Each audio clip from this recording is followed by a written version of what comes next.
The British government has frozen billions of dollars in assets belonging to Russian oligarchs as part of the global squeeze on Vladimir Putin and his allies. It also seized one of several so-called super yachts.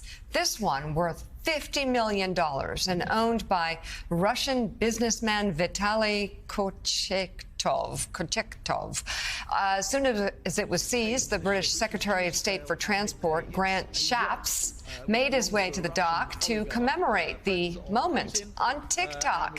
And Secretary Shapps joins us now. I like it. I like the whole TikTok thing. You're really getting the word out. So who is this oligarch, since I massacred his name, and how many more ships are you following as they get seized?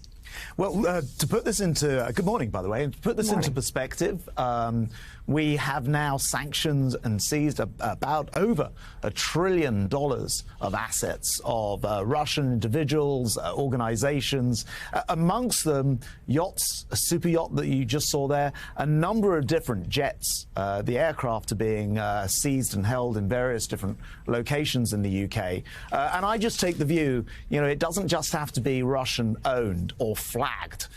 It can be some Russian connection to an oligarch, people who've benefited from Putin. And we've seen the way that Putin's behaved in this premeditated war. And we just will not stand by and see that happen to Ukraine without taking really stiff action. And that's why we've been so proactive. I think the UK has actually sanctioned more individuals and organizations than any other nation at this stage. And as you say, Mr. Secretary, these yachts often are flown under the flags of different countries to sort of disguise them. They'll be registered in the Caribbean or someplace they think is safe. So what is the process by which you not only locate them, but physically seize them? And what has been the reaction or any pushback from these oligarchs?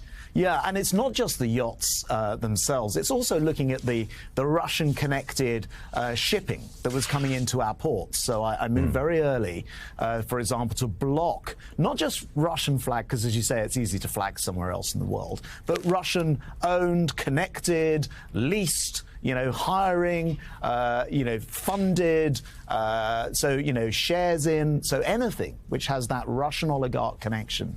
I think actually, the yachts, obviously, the super yachts like that get a lot of attention, but actually it's killing the trade. That's what's really important, because we know that Putin can only fund this evil war if he has the money to carry on doing it. So we have to stop him. And I think what's really noticeable is these sanctions come in, and initially they look like they're having a big impact. We saw the ruble crash and fall, but over a period of time the ruble comes back up because the Russian economy finds ways to circumvent the sanctions. So we have to keep ratcheting that up, and that's one of the reasons I'm here in the US this week, to make sure we're all working together to ratchet up the pressure on Putin. So he must not win this war. Thank you for coming on, British Secretary of State for Transport, Grant Shapps. We appreciate it. And that does it for us this morning. Deal on one of those at a police auction. I was going to ask him, can he, Jose Diaz-Balart just takes up the coverage after but we want a quick break. Can we talk about a boat? About that. All right, Chelsea football team. Yeah.